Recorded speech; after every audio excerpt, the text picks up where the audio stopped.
Waarskynlikheid. Jy het waarskynlik al van waarskynlikheid gehoor. Ons gebruik waarskynlikheid om 'n sekere uitkoms te kan voorspel. Ons wil uitvind wat is die kans dat iets gaan gebeur. Dit is iets wat in die verlede reeds gebeur het en in die toekoms weer gaan gebeur. Ons hersien gou die verskillende maniere waarop ons waarskynlikheid kan uitdruk. Ons kan dit op die getallelyn voorstel. Ons kan dit met woorde beskryf, soos as daar 0 kans is dit onmoontlik. Ons kry ook onwaarskynlik. Presies in die middel is ewe kansig en waarskynlik. En as iets definitief gaan gebeur, noem ons dit seker. Ons kan waarskynlikheid ook uitdruk as 'n persentasie. Ons gebruik persentasies van 0% wat onmoontlik is, tot iets wat seker is, dit is 100%. Ewe kansig is 50%. Ons druk dit ook uit as 'n desimale breek en dan kan ons dit ook as 'n gewone breek skryf. Daar is 'n paar belangrike terme wat jy moet verstaan en ken. Ons praat van moontlike uitkomste. Om dit te verduidelik, gebruik ons die Smarty-boks voorbeeld. Hier is al die Smarties in 'n boks. As ek een uithaal, wat is al die verskillende opsies wat ek kan kry? Kom ons lys hulle. 'n groene, ons merk hom opsie 1. Wat nog? 'n pers ene, ons merk hom 2.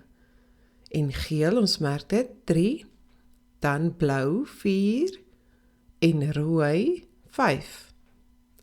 Is daar enigiets anders wat ek kan uithaal? Nee, ons het al die opsies gemerk. Hier is die 5 opsies wat ons kan kry, indien ons een Smartie uit hierdie boks uithaal. Ons noem hierdie versameling uitkomste die steekproefruimte. En as ons dit voorstel, kan jy nog onthou skryf ons 'n versameling met die krulhakkies.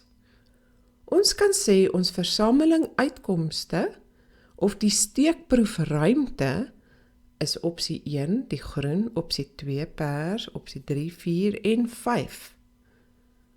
Nou moet ons uitwerk in watter frekwensie kom elkeen van hierdie moontlike uitkomste voor. Kom ons stel 'n frekwensietabel op. Hoeveel van nommer 1 is daar? Hoeveel groen is? Daar is 5. Net so kyk ons hoeveel is daar van elke ander opsie. Opsie 2, die pers is 10. Opsie 3, die geel Smarties is 15. Daar is 9 blaues. Opsie 4. En die laaste opsie, die rooi Smarties, daar is 11 van hulle. Ons gaan een stap verder en ons gaan die relatiewe frekwensie uitwerk. Dit is ook 'n ander benaming vir wat is die kanse of wat is die waarskynlikheid. Die formule van die relatiewe frekwensie is die aantal van die spesifieke gebeurtenis. In ons voorbeeld vir opsie 1 is dit 5, want daar is 5 groen Smarties.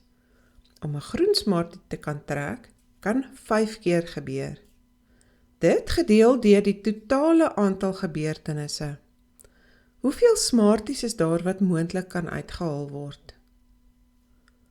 Kom ons werk die relatiewe frekwensie uit vir ons Smartie-boks. Eers wil ons uitwerk hoeveel is daar in totaal. Kom ons stel almal op. 5 plus 10 plus 15 plus 9 plus 11 is 50. So in ons relatiewe frekwensieformule is die aantal gebeurtenisse gelyk aan 50 en ons gaan daardeur deel. Kom ons kyk na die eerste opsie, die groen Smarties. Daar is 5 van hulle, so die aantal van die spesifieke gebeurtenis is 5. Ons formule sê aantal van die spesifieke gebeurtenis gedeel deur die totale aantal gebeurtenisse, so dit is 5 uit 50. En opsie 2, daar is 10, so dit is 10 uit 50. Die derde een is 15, 15 uit 50. Kan jy nou al die patroon sien? Kom ons voltooi die tabel. 9 uit 50 en 11 uit 50. Ons hou eintlik daarvan om waarskynlikheid as 'n persentasie uit te druk, so kom ons doen dit.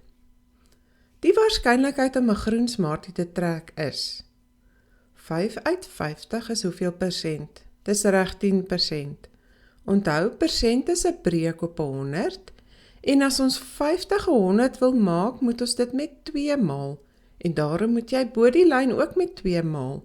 5 uit 50 is 10 op 100, so dit is 10%. En die tweede opsie, wat is die waarskynlikheid om 'n pers Smartie te trek? 10 uit 50, dit is 20%. Die waarskynlikheid is 20% om 'n pers Smartie te trek. En geel Smarties, dit is 30%. Blou Smarties is 18% en rooi Smarties is 22%. Onthou nou net dat hierdie waarskynlikheid is net van toepassing op 'n boksie Smarties met presies hierdie hoeveelhede van hierdie spesifieke kleure.